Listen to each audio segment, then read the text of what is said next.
Hey Heart Your Beauty, day 12. We're going to do something a little bit different. We're going to do what's called a journey benchmark test. So normally benchmark tests are given right at the beginning of a journey, right? So right in the beginning of a program so that we could assess someone's strength and abilities, and then it's given periodically or at the end. And conceptually, the benchmark tests are definitely needed and important, but the timing of it, I kind of don't think it should be in the beginning. So in the beginning, we did our assessments instead, which is the whole point of that is to really test your form, and it's also giving you a chance to learn the exercises themselves so that it's more fair to give a benchmark test a little bit down the line, but still, somewhere part way into the journey. So therefore, I'm calling it the journey benchmark test, because now we have about 7 days of work at least that you've been able to do. The assessments were also exercises themselves that can be referred to, used throughout, and also used as a benchmark. That's fine, but today we're going to do a timed benchmark test. So we are going to need some sort of a timer for yourself, and then we should have time to go into our longer stretch today, which is an active stretch, and I'm calling that the 3-part couch stretch. So it's not going to look anything like we've used before, or like you've done before as far as couch stretches go. It's awesome. All right, so for the benchmark test, we're going to do what I'm going to call the end range Jane Fondas. So we're keep going back to the Jane Fondas because the glute med, which is once again right here, the part that is generally weak for most people, even if you are an athlete. So that's generally a weaker part for most people. So it's a good place to, start and end to see if you have gains in strength there. And, you can't go wrong. If you're on the starter level for most of this month and your focus is on strength, then this is excellent for you. If you are someone who is very strong, then the bench timer test is also excellent since it's timed. Okay, we're not doing any load. This is going to burn out. I've done this a couple times today already, so we'll see how I fare, because I'm going to actually set up and then set the timer on myself as I talk you through all of the tips. So the yoga blocks we don't need, and I'm going to, I guess, go back to my right side here. So remember the Jane Fondas, we get all the way down onto our side with our legs stacked, our head to tailbone in line. Come all the way down and lay on your arms for comfort, and do get comfortable here. So if being straight out like this is uncomfortable, you could go ahead and align those legs, keep those legs aligned, bring them a little bit inside of your body line,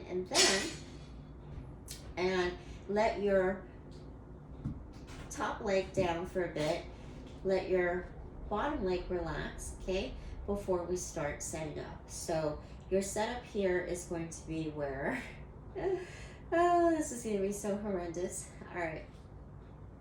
So go ahead and take that leg, the top leg, the top glute is what we're working. Go ahead and take that back. So start floating that leg back, okay? And how far you take it back is going to be where you could keep your core engaged and this body in line. So take it back and back until you feel like you're going to roll back. Okay, so stop right before there, okay? Now, that's going to be the point of how far back that leg is going to be. Now, we want to get into the end range, okay? So we want to get to that peak contraction. That means we're going to take that leg and kick it up as high as it could go until, again, you don't lose form, okay? And remember to keep it back, okay, at that point that we just found. Now, the foot is going to play dead so that it's not going to roll out on us. We're going to actually play dead with that foot so that if nothing else, your toes are going to come forward. My legs are already shaking from having done this several times today. But I'm going to set the timer on myself, and once I get back into position here, okay, so I'm going to take the legs back, take it all the way up, engage through the core, okay, I think that's at my peak contraction. I'm going to start the timer. All right, so you could go ahead and make sure you palpate in order to make sure that it is rock solid. If you start to feel, see, I already started floating down. If you start to feel it more in your quads or your hip flexors, your TFL, that's a sign that your glute med is not doing the brunt of the work, and it should be. So if you find that, it's probably best to stop. Okay, this is not easy to hold. Okay, so if you can't hold it for past 15 seconds, that's okay. You can, though, however, try to imagine if someone is going to come and press down on that leg, how you would have to fight that, okay? And again, make sure that it's your glute med, okay? I'm starting to shake here, and at this point, I've done this several times today. I hit a minute here, but I've already, that was a cheat. If you could go a minute, I think earlier I went about a minute 40, and then it dropped down to a minute 20, and now I went a minute, but I was starting to dip down. Okay, so if you go 30 seconds, that's good. If you could go a minute, that's excellent, and you're going to have two numbers. That's your benchmark, right? Your left and right side. Okay, that one is not that is not that is not an easy exercise. All right, so just tells you how awesome Jane Fonda is, right? All right, so the 3-point active couch stretch. Normally people do this, it's called a couch stretch because they do this on the, with their leg up behind using the edge of a couch for comfort. But in this case, we're going to do it the preferred way, which is against the wall and with shoes off. And I'll tell you why, because this comes with a lot of bonuses, and one of the bonuses is that we're going to stretch the entire front of the foot and your shin. And we do that by placing it straight up in line against the wall. I'm going to just tilt over to the side so that you see it should be straight line from your toes to your knees. And in this position, so no, you're not going to come up, okay? So in this position, your weight will actually be on the meaty part above your knee, not the actual knee, okay? So you won't have any pressure on the knee, okay? But do use a cushion.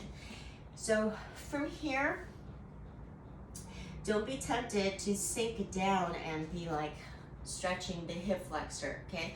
What we want to do instead is use 3 cues for all the 3 stages of the stretch today. First is we need to be able to contract and suck in that lower belly. The second is that we need to have the ability to hold, to take a deep breath in, okay? And then we need the ability as we take that deep breath, so with the deep breath, during the breath in, to contract that working glute, okay? So those 3 things are going to apply, and it's not going to be easy. It's going to take a lot of mind-body connection, and so we'll try that now. So you do get to press that knee into the floor and back towards the wall as you do all those 3 cues, and hold, contract through this glute, and then release. So hold the breath for about 4 seconds before you release. This is an active stretch, remember? So we're not doing this passive, letting the weight sink down. Yes, of course, you are getting a hip flexor stretch as well at the same time, but you want to be able to contract your glutes, okay? So you could test that right now if you don't believe me. If you come up, you will not be able to contract that glute. You'll lose that. The second phase is to go ahead and bring that knee, the other knee into the bend to about 90 degrees. Again, we're not coming up. We'll stay hand planted on the floor. We are going to then feel the continuous hip flexor stretch, but we're going to do the exact same cue. We're going to squeeze the working glute and take a deep breath while we suck that belly in and see if we could still achieve that, okay? If you can, that's great. Do that for about four or five times. And if you need to, you could, if this is uncomfortable for you here, you can go ahead and use the block on the same side and still go ahead and lean forward as you need to be able to engage those glutes and contract, okay? And suck that lower belly in. Now, if you're able to do that, we'll go to the next level, which is to take the block, the other block, put it on the lower side, and then go ahead and elevate that leg.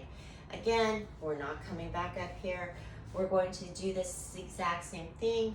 Take the deep breath with the belly sucked in and engage that working glute. And at this point, it gets even harder, okay? I actually cannot engage my glute at this point. So there's definitely no way I can come all the way up. I might have you might have a flexibility through your quads and your hip flexor to do so, but if you cannot be up here and contract your glutes, then you don't have it. So you need to go back down to the first stage. Any which way, any level, this is great. It's almost like a little workout on itself. And of course, don't forget the other side. And I will see you in the next post.